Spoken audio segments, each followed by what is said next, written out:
Hi hello viewers, this is Raj. Welcome to Raj కొంత reviews.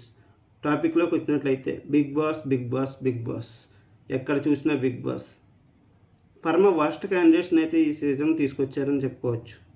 ఒక్కరు కూడా ఫెమిలియర్ క్యాండిడేట్ కాదు. అలా అయినప్పటికీ మనం ఓపిక పట్టి చూస్తున్నాం బిగ్ బాస్ని. సో చూస్తున్నంతసేపు సోనియా వర్స్ట్ క్యారెక్టర్, ఆ సోనియాని చూడలేకపోతున్నాం.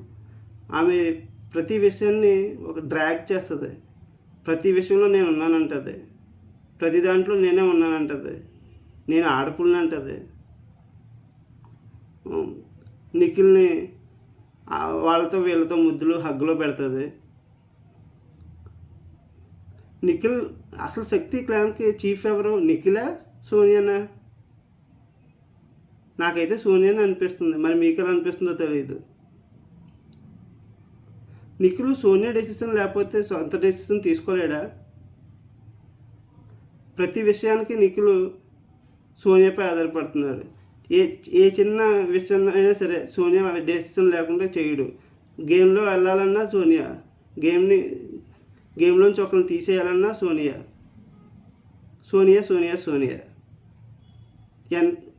ఇది చెంచగిరి చేసినట్టు కనిపిస్తుంది, కానీ టీంలో ఒక మెంబర్తో మాట్లాడుతున్నట్టు నాకు అనిపించట్లేదు. నిఖిల్ గేమ్ అయితే బాగానే ఆడుతున్నాడు. గేమ్ ఆడినంత మాత్రాన విన్నర్లు కారు కదా, క్యారెక్టర్ ఉండాలి.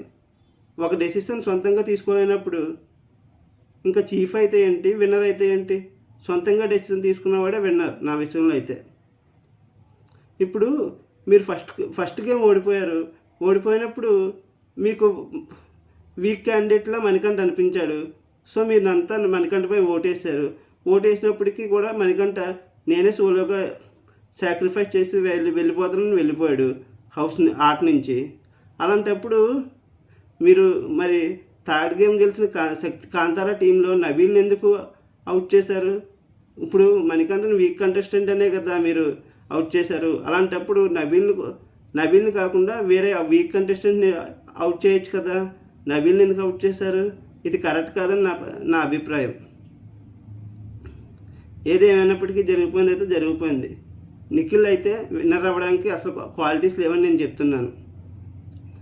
ఇక వేరే టాపిక్లోకి అంటే ఓటింగ్ ఎలా ఉందనేది మనం ఒకసారి చెప్పుకుందాం.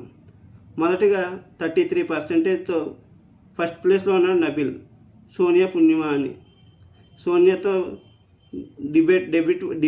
డిబేట్ వలన నబీల్ ఫస్ట్ ప్లేస్లో వచ్చాడని నేను అనుకుంటున్నాను.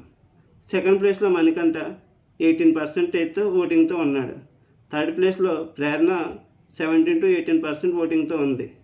ఫోర్త్ ప్లేస్లో ఆదిత్య 15% ఓటింగ్తో ఉన్నాడు. ఫిఫ్త్ ప్లేస్లో పృథ్వీ 13% ఓటింగ్తో ఉన్నాడు. లాస్ట్ 6th పొజిషన్లో సోనియా 8% ఓటింగ్తో ఉంది. చూద్దాం మరి ఓటింగ్ ప్రకారం బిగ్ బాస్ సోనియాని ఎలిమినేట్ చేస్తాడా? నేనైతే అనుకోవట్లేదు. మరి మీరేమనుకుంటున్నారు? కామెంట్ చేసి చెప్పండి. మీకు నా వీడియో నచ్చినట్లయితే లైక్ చేయండి, షేర్ చేయండి, సబ్స్క్రైబ్ చేయండి. కామెంట్ చేయడం మర్చిపోవద్దు. Thank you.